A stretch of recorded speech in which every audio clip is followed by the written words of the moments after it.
But I'll set it up for you just a little bit and justify reading the last chapter.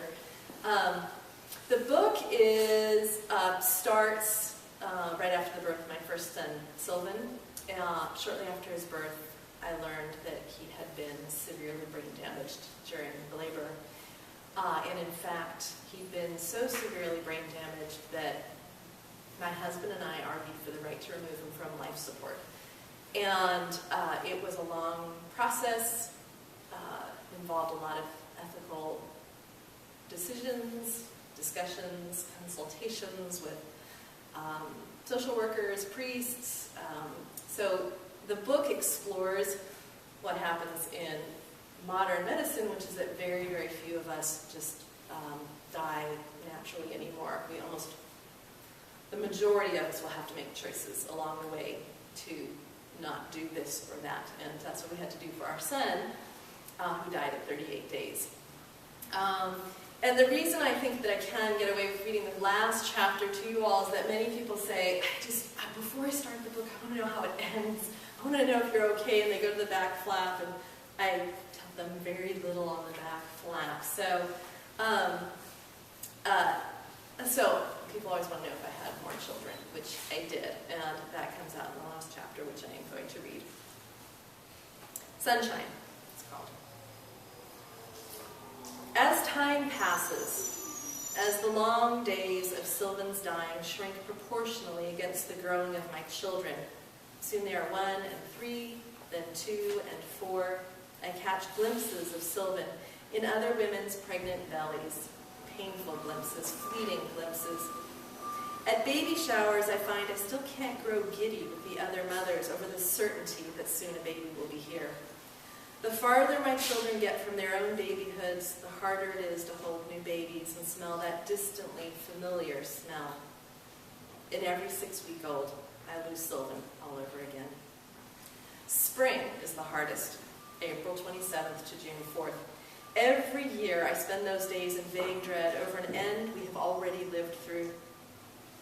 On one of those spring days, a lovely, balmy one, I am sitting on a park bench chatting with the other parents when I notice Miles lying splayed on the sand, unblinking, staring straight up.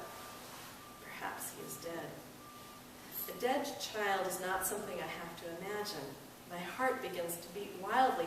Perhaps, I tell myself, trying to stay calm, he is merely playing dead to get my attention, to see how I will love him if he dies, as his brother did. Suddenly, I am alone. No other parents near, though they sit beside me on the bench. Miles, I say with quiet urgency, stop it. To my great relief, he's alive. To my greater relief, he listens. He gets up and returns to activities that bother me less, but probably bother the other parents more. Throwing rocks, balancing large plastic toys on the tops of the monkey bars below which Ivan and the other younger children play. Like any parent, I worry about my children dying. Like most parents, I try to live as though they won't. As the work eases slightly, as dinner becomes somewhat civilized again, we begin to look for rituals to bind us. We start by lighting candles every Friday night. This is not about a God so much as it is about pausing to be grateful. How grateful I am. How hard to pass gratitude on. Usually we're tired on Friday nights and the children wiggle and giggle until we yell at them to stop. But surely they can find something to be grateful for. We make suggestions. David suggests they feel grateful for the meal I've cooked. I suggest they feel grateful for having food at all. This gives them pause, as it should, for they know about death. They have seen dead flies and snails. They know that their older brother is gone. Their questions start early, startling me. What if Sylvan were in this box? Miles asks one Christmas, over a present he's opening at my mother's. Why would he be in a box, I ask. Wouldn't you like that, he asks. A few years later, Ivan pipes up from the back seat of the car. What if Sylvan comes back to life? Would you like that? People don't come back to life, I tell him. Maybe, he says. Maybe, I concede, because it's true. I don't know what's possible. In dance class, I'm stunned one evening by a vision of Sylvan and me and centuries of dead pressed up against each other in the dark at the edge of an underground stream. I don't know if I believe in souls that way anymore, but I am in awe of all that a mind can contain, more than we will ever know. If I could, I would hold Sylvan again. But for now, I have only his ashes in a vase in the living room. After scattering a few on the trail where I once imagined his conception, I couldn't let the rest go. And in a drawer, his pale blue terry cloth pajamas. And I have his bench in the backyard. It's a child-sized wooden bench, a plaque attached to the back of it with his dates and a quote from his song, the one we used to sing to him. You'll never know, dear, the bench says, how much we love you. Over time, the bench has become hidden. To find it now, you have to cross to a back corner of the yard, walk up 3 little stairs of stone, and duck beneath the drooping flowers of an angel trumpet.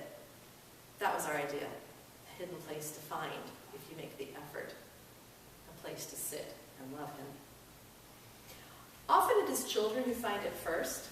They lead their unsuspecting parents there.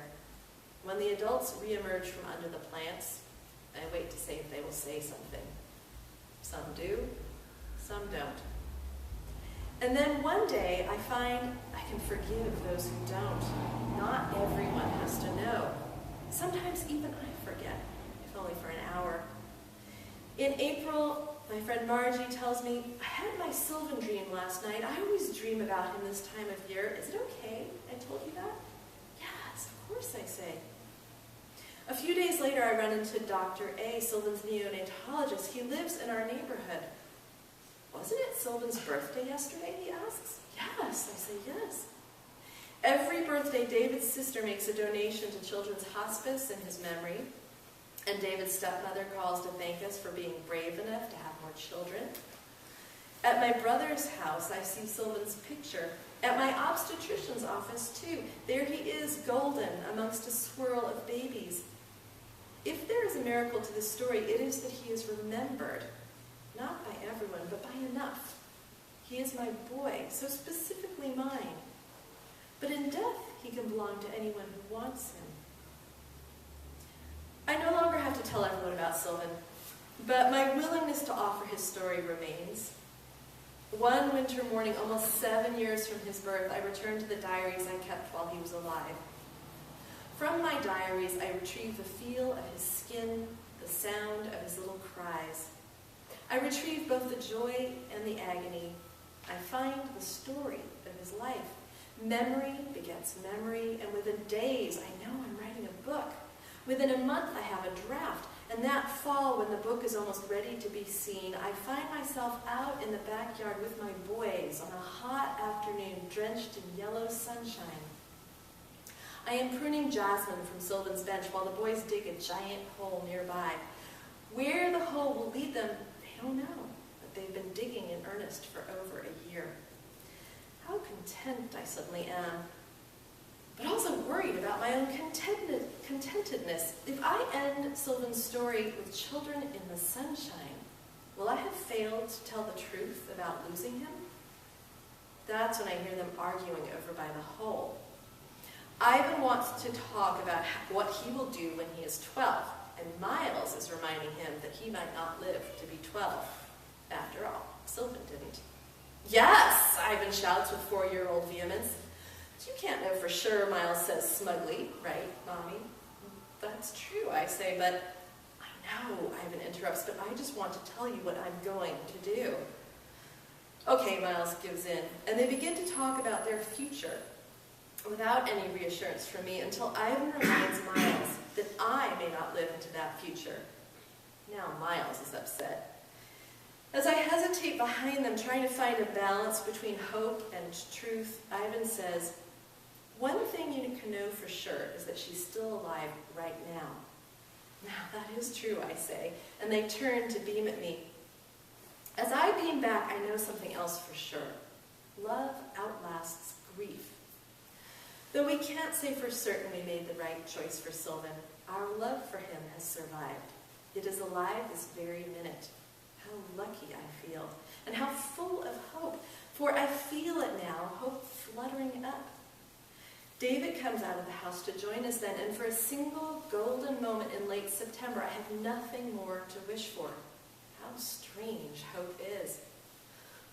promising nothing, but still making sense. It hovers here as all around us red and yellow leaves flame in the lowering sun. Strung between plants, fat spiders wait in the gilded bullseyes of their webs. David spots a fly, gauze wrapped and still. The web trembles. Look, he calls to our boys. As we gather round to look, the last of the light reaches through the trees. It sparks off leaves, off a length of spider silk stretched from one end of the yard to the other. It coats our arms and the spaces between us, suspending us in its amber light, linking leaf to arm and past to present to future. And so we stand here, held in this moment together.